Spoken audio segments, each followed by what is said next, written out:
Okay, situations 4 situations గురించి మాట్లాడుకుందాం అనుకున్నాం కదా. దాంట్లో first situation, when the bill is retained by the drawer. ఇది ఫస్ట్ సిచ్యువేషన్. ఏంటిది అంటే ఏం లేదండి, సిచ్యువేషన్స్ అంటే ఏం లేదు, అదే స్టోరీ చెప్పాం కదా, ఒక స్టోరీ చెప్పాం కదా ఏబి, ఆ స్టోరీలోనే 4 డిఫరెంట్ సిచ్యువేషన్స్ ఉంటాయి. అవేంటో ఇప్పుడు ఎక్స్ప్లెయిన్ చేస్తాం. సో మనకు తెలుసు ఏంటిది, సిఏబి. ఇప్పుడు కొంచెం మారుద్దాం. ఇప్పుడు ఏంటి అంటే ఏ బికి క్రెడిట్ సేల్ చేశాడు, ఏ బికి క్రెడిట్ సేల్ చేశాడు అంటే ఏ ఏంటి క్రెడిటార్, బి ఏంటి డెటార్.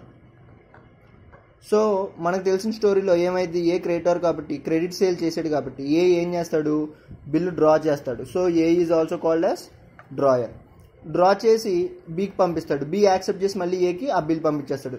సో బిల్ యాక్సెప్ట్ చేశాడు కాబట్టి బి ఏంటి డ్రాయి. ఓకేనా. డ్యూ డేట్ అప్పుడు మళ్ళీ ఏ బికి బిల్ పంపిస్తాడు, బి ఏకి డబ్బులు పంపిస్తాడు. అది మనకు తెలిసిన స్టోరీ లైన్, అదే కదా మనం మాట్లాడుకుంది. అయితే ఈ స్టోరీ లైన్లో 4 సిచ్యువేషన్స్ ఉంటాయి. ఏంటి అంటే వెన్ ద బిల్ ఈ first situation, when the bill is retained by the drawer. ఇప్పుడు ఏ బికి బిల్ పంపాడు, బి అది యాక్సెప్ట్ చేసేసి మళ్ళీ ఏకి పంపించాడు బిల్ని. ఇప్పుడు ఏం చేస్తాడు, ఫర్ ఎగ్జాంపుల్ 3 months అనుకుందాం bill period. 3 months bill period, A 3 months వాడి దగ్గర బిల్ ఉంచుకున్నాడు. రిటైన్డ్ అంటే ఏంటి, దాచుకోవడం. రిటైన్డ్ అంటే ఏంటి, దాచుకోవడం, ఉంచుకోవడం. ఏ బిల్లు బి యాక్సెప్ట్ చేసిన బిల్లుని తన దగ్గరే డ్యూ డేట్ వరకు ఉంచుకున్నాడు. సో వాడి దగ్గరే ఉంచుకొని ఆ తర్వాత ఏం చేస్తాడు, ఆ డ్యూ డేట్ వచ్చినప్పుడు బికి పంపిస్తాడు, బి మళ్ళీ మనకు పంపిస్తాడు. అదేంటి సార్, మరి ఏ బిల్లు ఏ దగ్గరే ఉంచుకుంటాడు, ఉంచుకోకుండా ఏం చేస్తాడు అని మీరు అనొచ్చు.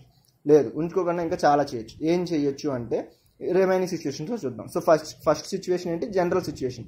నార్మల్గా ఎవరైనా ఏం చేస్తారు, ఆ బిల్లుని బి దగ్గర నుంచి తీసుకున్న తర్వాత యాక్సెప్టెన్స్ తీసుకున్న తర్వాత వాడి దగ్గరే లాకర్లో ఉంచుకొని ఆ డ్యూ డేట్ అప్పుడు మళ్ళీ బాబు నువ్వు నాకు డబ్బులు ఇవ్వాలరా అని ఆ బిల్లు వాడికి పంపిస్తాం, వాడు మనకు మనీ పంపిస్తాడు డబ్బులు ఉంటే, లేకపోతే డిజానర్ చేస్తాడు. అది వేరే సిచ్యువేషన్. ఓకే, ఫస్ట్ చూద్దాం. అంటే ఏంటి, bill is retained by the drawer till the due date.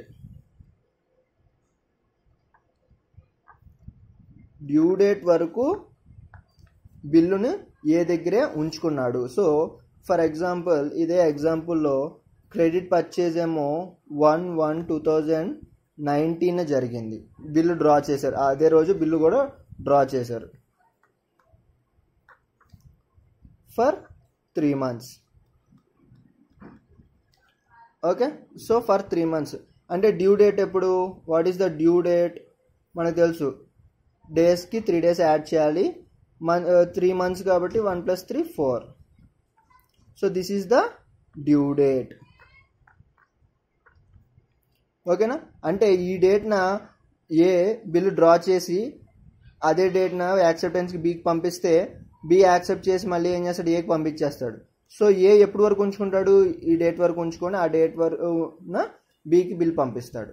అరే బాబు నువ్వు నాకు డబ్బులు ఇవ్వాలి, ఈరోజు డ్యూ డేట్ అని చెప్పేసి ఈ డేట్న పంపిస్తాడు. లేకపోతే 1/4/2019 పంపించేసి ఇంకో డ్యూ డేట్ వచ్చేస్తుంది, ఇంకో 3 days ఉంది అని చెప్పేసి గుర్తు చేస్తాడు. అప్పుడు బి ఏం చేస్తాడు, ఫస్ట్ ఆనర్ చేస్తాడు లేదా డిజానర్ చేస్తాడు. అవునా. ఆనర్ చేయడం అంటే ఏంటి అంటే వీడి దగ్గర డబ్బులు ఉన్నాయి, సో ఈ డ్యూ డేట్న ఏ బిల్ పంపించింది కానీ బి వాడికి డబ్బులు పంపించేస్తాడు. ఆనర్ చేయడం అంటారు దాన్ని, ఆనరింగ్ ఏ బిల్. లేదు డిజానర్ చేస్తాడు అంటే అరే బాబు నువ్వు నాకు డబ్బులు ఇవ్వాలి, డ్యూ డేట్ ఈ రోజే అంటే డబ్బులు లేక డిజానర్ చేయడం అంటే దాన్ని డిజానర్. అప్పుడు ఇంకా చాలా సిచ్యువేషన్ ఉంటుంది. ఏంటి, వీళ్ళిద్దరి మధ్య సంబంధం బాగానే ఉందనుకో, ఆ బిల్లుని ఇంకా కొత్త బిల్లు ఒకటి రాసి ఇంకో 3 నెలలు వెయిట్ చేస్తారు, లేకపోతే 2 నెలలు వెయిట్ చేస్తారు. లేదు అనుకుంటే కోర్టుకి కేసు చేసేస్తాడు ఓకేనా. సో అది వాళ్ళిద్దరి మధ్య ఉన్న మ్యూచువల్ కన్సెంట్ మీద డిపెండ్ అయ్యి ఉంటుంది, వాళ్ళ రిలేషన్షిప్ మీద. సో అవన్నీ మనకు అనవసరం. సో అంటే ఏంటి, ఏ బిల్ అయినా 2 చేయొచ్చు, ఒకటి ఆనరు 2 డిజానరు. సో ఈ సిచ్యువేషన్ ఫస్ట్ ఆఫ్ సిచ్యువేషన్ ఏంటి, ఏ బిల్లు వాడి దగ్గర డ్యూ డేట్ వరకు ఉంచుకోవడం. This is the situation. తర్వాత second situation. What is the second situation అంటే bill is discounted with the bank. First situation చెప్పిన తర్వాత అదేంటి సార్ కామన్గా జరిగేది ఇదే కదా, బిల్లు వస్తే ఆ బిల్లు డ్యూ డేట్ వరకు ఉంచుకొని తర్వాత డబ్బులు ఇవ్వాల్సినట్టుగా బిల్లు ఇచ్చి డబ్బులు తెచ్చుకుంటాం, అది జనరల్ సిచ్యువేషన్ కదా, అది కాకుండా ఏముండిద్ది అని మీరు అనుకోవచ్చు. అది కాకుండా ఏముండిద్ది అంటే ఇప్పుడు స్టోరీ లైన్ ఏంటి, క్రెడిట్ పర్చేస్ సేల్స్ చేసాడు ఏ బీకి, సో బిల్ డ్రా చేసాడు ఏ, పంపించాడు బీకి యాక్సెప్టెన్స్కి, బి యాక్సెప్ట్ చేసి ఏకి బిల్ పంపించాడు. సో ఫస్ట్ సిచ్యువేషన్ ఏంటి, ఏ వాడి దగ్గర బిల్ ఉంచేసుకున్నాడు డ్యూ డేట్ వరకు. కానీ సెకండ్ సిచ్యువేషన్ ఏంటి, bill is discounted with the bank. అయితే 3 నెలలు అంటే ఈ డేట్ వరకు ఏ బి దగ్గర నుంచి డబ్బులు తెచ్చుకోలేడుగా మన ఈ ఎగ్జాంపుల్లో. కాకపోతే ఏకి ఏమైందంటే పాపం మధ్యలోనే డబ్బులు అవసరమైంది. వీడి దగ్గర బిల్లు ఉంది, ఫర్ ఎగ్జాంపుల్ క్రెడిట్ పర్చేస్ ₹1,00,000 అనుకుందాం, ఆ ₹1,00,000 వాల్యూ బిల్లు వీడి దగ్గర ఉంది. కానీ డబ్బులు ఆ ₹1,00,000 రావాలంటే ఏ డేట్ వరకు వెయిట్ చేయాలి, ఈ డేట్ వరకు వెయిట్ చేయాలి. కానీ వీడికి ఏకి మధ్యలోనే అవసరమైంది. అప్పుడు ఏం చేస్తాడు, బ్యాంకుకు వెళ్ళిపోయి బ్యాంకులో ఆ బిల్లుని పెట్టేసి డబ్బులు తెచ్చేసుకుంటాడు. అంటే దాన్ని డిస్కౌంట్ అంటారు. బ్యాంక్ కూడా ఎందుకు ఇస్తాడు డబ్బులు అంటే ₹1,00,000 బిల్లుకి ఎంతో కొంత ఇంట్రెస్ట్ కట్ చేసుకొని రిమైనింగ్ ఇస్తాడు. అంటే ₹1,000 కట్ చేసుకున్నాడు అనుకో 99,000 ఇస్తాడు బ్యాంక్ కోడ్ ఏకి. ఆ డ్యూ డేట్ నాడు బ్యాంక్ కోడ్ బి దగ్గర నుంచి ఆ ₹1,00,000 తీసుకుంటాడు. అంటే బ్యాంక్ కోడ్కి ప్రాఫిట్ ఏంటి, 99,000 వీడికి ఇచ్చి వీడి దగ్గర నుంచి 1,00,000 తీసుకున్నాడు. అంటే 1,000 వీడి ఇంట్రెస్ట్ లేదా కమిషన్ అనుకోవచ్చు మీరు. సో ఏకి వచ్చిన పాయింట్ ఏంటి, త్వరగా డబ్బులు ముందే వచ్చేస్తున్నాయి కాబట్టి ఆ ₹1,000 ఇంట్రెస్ట్ రూపంలో కోల్పోయాడు. ముందే వచ్చేస్తుంది కదా, ఈ డేట్ కన్నా ముందే తీసేసుకుంటున్నాడు కదా ఎవరి దగ్గర నుంచి, బ్యాంక్ దగ్గర నుంచి. So bill is discounted with the bank అంటే ఏం జరుగుతుందంటే స్టోరీలో బి దగ్గర నుంచి యాక్సెప్టెన్స్ వచ్చి బి దగ్గర నుంచి బిల్ వచ్చింది యాక్సెప్టెన్స్ అయిపోయి, అప్పుడు ఏ డ్యూ డేట్ వరకు ఉంచుకోలేకపోయాడు, ఎందుకు మధ్యలో డబ్బులు అవసరమైంది. కానీ వీడు మధ్యలో ఇస్తాడా, లేదు, డ్యూ డేట్ వరకు ఇవ్వడు. సో అప్పుడు ఏం చేస్తాడు, ఏ బ్యాంకుని కన్సల్ట్ చేస్తాడు. బ్యాంకుని కన్సల్ట్ చేసి నా దగ్గర బిల్ ఉందండి ₹1,00,000, అది ఈ పర్టికులర్ డేట్నే అమౌంట్ వచ్చింది అని చెప్తాడు. ఆ పర్టికులర్ డేట్ అంటే అప్పటి వరకు డబ్బులు రావు, సో నీకు ముందే ఆ డబ్బులు ఇచ్చేయాలి. అంటే వడ్డీ రేట్లు ఇంట్రెస్ట్ రేట్లు అని క్యాలిక్యులేట్ చేసుకొని ఇంత తగ్గించేసి నీకు ఎంత ఇస్తాము, ₹1,000 తగ్గించి నీకు 99,000 ఇస్తాము, నీకు ఓకేనా అంటే ఓకే సార్ అని అనుకో. బిల్ ఆడికి ఇచ్చేసి బ్యాంక్ కోడ్కి ఇచ్చేసి బ్యాంక్ కోడ్ దగ్గర నుంచి డబ్బులు తీసుకుంటాడు.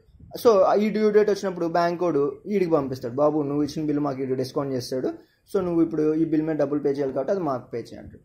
సో బి ఏం చేస్తాడు, అప్పుడు ఈ డబ్బులు తీసుకెళ్ళిపోయి బ్యాంక్ కోడ్కి కడతాడు. ఎంత కడతాడు వీడు, బిల్ అంతా కడతాడు. కానీ బ్యాంక్ కోడ్ ఏకి ఎంత ఇస్తాడు, బిల్ ఎంత ఉందో దాంట్లో ఇంట్రెస్ట్ కట్ చేసుకొని ఇస్తాడు. ఓకేనా. So this is called as discount, bill discounted with the bank. అది సెకండ్ సిచ్యువేషన్. ఓకేనా. So this is second situation. Third situation, bill is endorsed to another person. Bill is endorsed అంటే transfer. Endorsed అంటే ఏంటండి, transfer, బదిలీ చేస్తున్నాడు. అంటే same ఇందాక example లాగే మళ్ళీ సేమ్ స్టోరీ లైన్ చెప్తున్నా కదా, స్టోరీ అర్థమైతే చాలు అని అందుకే స్టోరీ లైన్ చెప్పాను. సేమ్ స్టోరీ, క్రెడిట్ సేల్ చేశాడు వీడు, బిల్ డ్రా చేశాడు, ఏ బీకి పంపించాడు, బిల్ యాక్సెప్ట్ చేశాడు, మళ్ళీ ఏకి పంపించాడు. సో ఫస్ట్ సిచ్యువేషన్లో అయితే డ్యూ డేట్ వరకు ఏ దగ్గరే ఉంచుకున్నాడు బిల్లు. సెకండ్ సిచ్యువేషన్లో మధ్యలో డబ్బులు అవసరం అయిపోయి బ్యాంకులో డిస్కౌంట్ చేసి అమ్మేసుకొని బ్యాంక్ దగ్గర నుంచి డబ్బులు తెచ్చుకున్నాడు. Third situation, bill is endorsed to another person. ఇక్కడ ఈ ఎగ్జాంపుల్లో ఏంటి, ఏ క్రెడిటార్ అంటే వేరే వాడి దగ్గర నుంచి ఏకి డబ్బులు రావాలి. సో అలానే ఏ కూడా బిజినెస్ పర్సన్ కాబట్టి ఏ వేరే వాడు ఎవరికో డబ్బులు ఇవ్వాలి. ఫర్ ఎగ్జాంపుల్ సి అనుకోండి, సి అనే వ్యక్తికి ఏ డబ్బులు ఇవ్వాలి. అప్పుడు ఏం చేస్తాడు వీడు, అరే నేను నీకు డబ్బులు ఇవ్వలేనరా, బిల్లు ఇస్తాను అంటాడు. మరి ఈడు చేసింది అదే కదా. ఇక్కడ బి వీడికి డబ్బులు ఇవ్వగలిగాడా, లేదు. సో ఏం చేశాడు, బిల్ ఇచ్చాడు, బిల్ యాక్సెప్ట్ చేసి ఇచ్చాడు. అలానే నేను నీకు బిల్ ఇస్తాను అన్నాడు, ఓకే అన్నాడు. ఏం చేస్తాడు వీడు, కొత్త బిల్లు రాయకుండా ఏం చేస్తాడు, నా దగ్గర ఆల్రెడీ బి నాకు డబ్బులు ఇవ్వాలి, ఆ బిల్లు ఉంది, ఆ బిల్లునే ఏం చేస్తాడు, వీడికి ఇచ్చేస్తాడు. సేమ్ వీడికి ₹1,00,000 అప్పు ఉంటే సో ఆ ₹1,00,000 అప్పుకి బదులుగా ఏం ఇస్తాడు, బిల్లు ఇచ్చేస్తాడు. బి బిల్లు వీడికి ఇచ్చేస్తాడు. అంటే ఏంటి, వీడి అప్పు తీరిపోయింది. సో డ్యూ డేట్ని ఏం చేస్తాడు, ఈ డేట్న సి బికి బిల్లు పంపించి ఆ డబ్బులు సి కలెక్ట్ చేసుకుంటాడు. ఓకేనా. సేమ్ బ్యాంకులో ఎలా అయితే జరిగిందో అలానే ఇది ఇక్కడ జరుగుతుంది. కాకపోతే బ్యాంక్ కూడా ఏం చేస్తాడు, డబ్బులు ఇస్తాడు. ఇక్కడ ఏం జరుగుతుంది, ఆల్రెడీ సికి మనం డబ్బులు ఇవ్వడం ఏదో డబ్బులు ఇవ్వాల్సి ఉంది, లేదా సి దగ్గర నుంచి మనం క్రెడిట్ పర్చేస్ చేసాం, మనం సికి ఇప్పుడు డబ్బులు ఇవ్వాలి. డబ్బు బదులు ఏమిస్తున్నాం, మనకు ఆల్రెడీ బిల్ ఉంది కదా మన దగ్గర, ఆ బిల్లునే సికి ఇచ్చేస్తాం. అంటే ఏంటి, ఎండార్స్ చేయడం అంటారు, ట్రాన్స్ఫర్ చేయడం బిల్లు. సో ఇప్పుడు ఏకేమో వీడి దగ్గర నుంచి డబ్బులు రావాలి, ఏ ఏమో సికి డబ్బులు ఇవ్వాలి. అప్పుడు ఏం చేస్తాడు, వీడిని అన్ని కలిపేసి వీడి సైడ్ అయిపోతాడు. బాబు నాకు బి డబ్బులు ఇవ్వాలి, ఆ డబ్బులు నువ్వు తీసుకో అని సికి అప్పు చెప్పేసి బిని వీడి సైడ్కి వచ్చేసాడు. దీన్నే ఎండార్స్ చేయడం అంటారు బిల్ని. సో ఈ సిచ్యువేషన్లో ఏని ఏమంటారంటే ఎండార్సర్. ఎండార్సర్. సీని ఏమంటారంటే ఎండార్సీ. ఎండార్స్ చేస్తున్నాడు కాబట్టి ఏని ఎండార్సర్ అంటారు. ఎండార్సీ అంటే ఎవరికి ట్రాన్స్ఫర్ చేశాడో వాడిని ఎండార్సీ అంటారు. ఓకేనా. సో ఈ సిచ్యువేషన్లో థర్డ్ సిచ్యువేషన్లో ఏంటి, bill is endorsed to another person. So సికి ఏ డబ్బులు ఇవ్వాలి కాబట్టి డబ్బులు బదులుగా బిల్ ఇచ్చేస్తాడు. ఏ బిల్లు ఆల్రెడీ బి అనేవాడు వీడికి బిల్ ఇచ్చాడు, దాని మీద డబ్బులు తర్వాత ఫ్యూచర్ డేట్ ఈ డేట్ని వస్తాయి, ఆ బిల్ని సికి ఇచ్చేస్తాడు. సో ఎండార్స్ చేస్తున్నాడు కాబట్టి ఏని ఎండార్సర్ అంటారు. ఎండార్స్ చేయించుకున్నాడు కాబట్టి సిని ఎండార్సీ అంటారు. Okay. So endorser and endorsee are the other parties of bills of exchange. మీరు అది కూడా రాయొచ్చు మీకు అంత నాలెడ్జ్ ఉంటే. ఎండార్సర్, ఎండార్సీ అది కూడా రాయొచ్చు, తప్పే కాదు.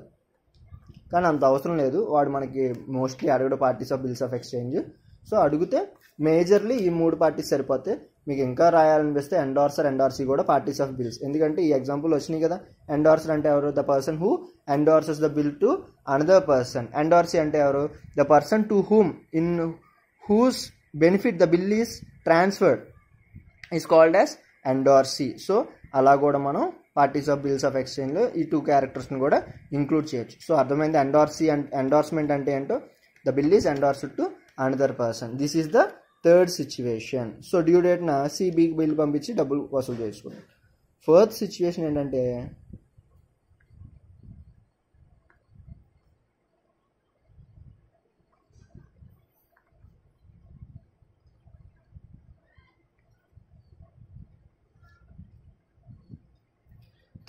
ఫోర్త్ సిచ్యువేషన్ ఏంటి అంటే bill sent to bank for collection. Bank అని వచ్చింది అంటే ఇక్కడ కూడా బిల్లుని బ్యాంకుకి పంపిస్తున్నారు, సెకండ్ కేసు లాగే. కానీ సెకండ్ కేసుకి దీనికి తేడా ఉంది. సెకండ్ కేసులో డిస్కౌంట్ చేసేస్తున్నాం బ్యాంకుకి, అంటే అమ్మేస్తున్నాం బ్యాంకుకి. ఇక్కడేంటి, bill sent to bank for collection. ఇప్పుడు ఇదే ఎగ్జాంపుల్, తెలుసు కదా, సేమ్ స్టోరీ. బిల్ వచ్చింది. అలానే ఏకి చాలా బిల్స్ ఉన్నాయి, చాలా మందికి వీడు క్రెడిట్ సేల్స్ చేశాడు. అంటే ఇంకా డికి, ఈకి, ఎఫ్కి, జీకి, హెచ్కి ఇలానే సేమ్ క్రెడిట్ సేల్ చేశాడు. వాళ్ళ దగ్గర నుంచి బిల్స్ తీసుకున్నాడు. వాళ్ళందరూ వీడికి డబ్బులు ఇవ్వాలి మెచ్యూరిటీ డేట్న, డ్యూ డేట్న. సో వీడి దగ్గర చాలా బిల్స్ ఉన్నాయి. అయితే వీడు ఈ బిల్సే చూసుకోవాలా, బిజినెస్ చేసుకోవాలా? ఈ బిల్స్ చూసుకుంటూ ఉంటే సరిపోద్ది ఇది జీవితం. ఎవరి దగ్గర నుంచి ఎప్పుడు మనం అప్పు డబ్బులు వస్తాయి, డ్యూ డేట్లు ఎప్పుడు, ఇవన్నీ చూసుకొని వాళ్ళకి నోటీసులు పంపించి వాళ్ళ దగ్గర నుంచి డబ్బులు కలెక్ట్ చేసుకోవడం, ఈ వ్యాపారం సరిపోద్ది. ఇంకా మెయిన్ వ్యాపారం చేయలేడు. మెయిన్ బిజినెస్ వదిలేసి ఈ బిజినెస్లో ఉండాలి ఇంకా. సో అంటే ఇంక బిజినెస్ చేయడానికి లేకుండా వీళ్ళతో సరిపోద్ది వీడికి. కానీ వీడికి మెయిన్ బిజినెస్ చూసుకోవాలి కదా. సో వీళ్ళందరూ ఈ అప్పుల వాళ్ళందరినీ, ఈ అప్పు డబ్బులు ఇవ్వాల్సిన వాళ్ళందరినీ మీద ఫోకస్ ఎవరికి వదిలేస్తాడు అంటే బ్యాంకుకి వదిలేస్తాడు. సో బ్యాంకుకి వదిలేసి, అరే బాబు బ్యాంకుని అప్రోచ్ అయ్యి, అరే బాబు నాకు చాలామంది డబ్బులు ఇవ్వాలి, వాళ్ళ బిల్స్ అన్నీ నా దగ్గర ఉన్నాయి, ఆ బిల్స్ అన్నీ నేను నీకు ఇస్తా, ఆ డ్యూ డేట్స్ ఇవన్నీ నువ్వు చూసుకొని ఎవరి దగ్గర నుంచి ఎప్పుడు రావాలో అవన్నీ చూసుకొని నువ్వు వాడి దగ్గర నుంచి వసూలు చేసేసాయి. వసూలు చేసినందుకు నీకు కమిషన్ ఇస్తా. సో ఇక్కడ ఏంటి అంటే కమిషన్ ఇచ్చి బ్యాంకుతో పని చేయించుకుంటున్నాడు ఏ. అంటే బ్యాంకు పనోళ్ళ పని చేస్తుంది, ఏజెంట్ల పని చేస్తుంది ఏకి. ఏంటి, వీడు చేయాల్సిన పనిని ఈ బ్యాంకు వాడితో చేయించుకుంటున్నాడు. ఎందుకు, వీడు మెయిన్ బిజినెస్ మీద కాన్సన్ట్రేట్ చేసుకోవడానికి, వీళ్ళని పట్టించుకోలేడు కాబట్టి ఒక బ్యాంక్ అనే ఇంటర్మీడియట్ని అప్రోచ్ అయ్యి, బాబు అరే నువ్వు వాళ్ళ దగ్గర నుంచి అమౌంట్ కలెక్ట్ చేయరా డ్యూ డేట్స్ నాడు అని చెప్పి బిల్స్ అన్ని వాడికి హ్యాండ్ ఓవర్ చేసి డబ్బులు తీయించుకుంటాడు. వీడి అకౌంట్లో వేసేస్తారు. తర్వాత ఇవన్నీ చేసినందుకు సర్టెన్ కమిషన్ అనేది ఏ బ్యాంక్కి అలౌ చేస్తాడు. సో అంటే ఈ సిచ్యువేషన్లో ఏం జరుగుతుంది, bill is cent to bank for collection. So బ్యాంకుకి ఏం చేస్తున్నాడు, బిల్స్ అన్ని వచ్చిన తర్వాత బ్యాంక్ దగ్గర పెడుతున్నాడు, బ్యాంక్ అప్పు చెప్తున్నాడు కలెక్ట్ చేయమని. సెకండ్ సిచ్యువేషన్ ఏంటి, bill is discounted with bank. Second సిచ్యువేషన్లో ఏమైంది, ఉన్న బిల్లుని అమ్మేసుకున్నాడు, డబ్బులు అవసరమై, అంటే ఇన్స్టెంట్గా డబ్బులు వచ్చేస్తాయి సెకండ్ సిచ్యువేషన్లో. ఫోర్త్ సిచ్యువేషన్లో ఏంటి, bill is cent to bank for collection. Due date నాడే డబ్బులు వస్తాయి. బ్యాంకే కలెక్ట్ చేసిద్ది ఏ బదులు, ఏజెంట్ సర్వీస్ చేసిద్ది. ఇక్కడ మాత్రం జస్ట్ బ్యాంకుకి అమ్మేసాడు కాబట్టి ఇన్స్టెంట్గా డబ్బులు వచ్చేస్తాయి. ఇక్కడైతే డ్యూ డేట్ని డబ్బులు వస్తాయి. ఓకేనా? సో ఇవి 4 situations. Bill is retained by the drawer till the due date, bill is discounted with the bank, bill is endorsed to another person, bill is cent to bank for collections. ఇవి major 4 situations. ఇవి కాకుండా ఇంకా కొన్ని ఉన్నాయి situations. అవి మనం తెలుసుకోవాల్సినంత important కాదు, time ఉన్నప్పుడు తెలుసుకుందాం. ఓకే? సో చాప్టర్ వైజ్ మీకు 5 మార్క్స్ ఇచ్చేటప్పుడు మేజర్లీ ఈ సిచ్యువేషన్స్ అడుగుతాడండి. ఒక స్టోరీ లైన్ ఇచ్చి ఒక సిచ్యువేషన్ చెప్పి ఆ సిచ్యువేషన్కి జర్నల్ ఎంట్రీస్ రాయమంటాడు. అదే 5 మార్క్స్. ఫర్ ఎగ్జాంపుల్ ఈ స్టోరీ లైన్ చెప్పేసి bill is retained by the drawer till the due date అనే సిచ్యువేషన్ ఇచ్చి now write the journal entries in the books of A or B, లేదా ఇద్దరు ఆర్ బోత్, అలాగా journal entries రాయమంటాడు. అదే 5 marks. అంటే హార్డ్లీ ఒక్కొక్కటి దాంట్లో 4 ఎంట్రీస్ వస్తాయండి. ఆ 4 ఎంట్రీస్ రాస్తే వీడి దాంట్లో 4, వాడి దాంట్లో 4, 8 ఎంట్రీస్ రాస్తే 5 మార్క్స్ అండి. అందుకే చెప్పాను చాప్టర్ ఈజీ. స్టోరీ లైన్ అర్థం అవుతే చాప్టర్ చాలా ఈజీ అండి. ఇప్పుడు ఈ ప్రతి సిచ్యువేషన్ని నేను ఎక్స్ప్లెయిన్ చేస్తాను నెక్స్ట్ క్లాసెస్లో. ఇంకా ఈజీ. ప్రతి సిచ్యువేషన్లో కామన్ స్టోరీ ఏంటి? ఏ సేల్ చేయడం, ఏ బిల్ డ్రా చేయడం, బిల్లు బి యాక్సెప్ట్ చేయడం, ఏకి పంపించడం, ఇదంతా స్టోరీ లైన్ కామనే. తర్వాత 4 సిచ్యువేషన్లో అంటే లాస్ట్ సిచ్యువేషన్ మారిద్ది, అవి మనం చూడొచ్చు. అది పెద్ద ఇబ్బంది ఏం కాదు. So these are the 4 situations in bills of exchange. అందరికీ అర్థమైందని అనుకుంటున్నాను. డౌట్స్ ఏమైనా ఉంటే please message me. Okay, thank you.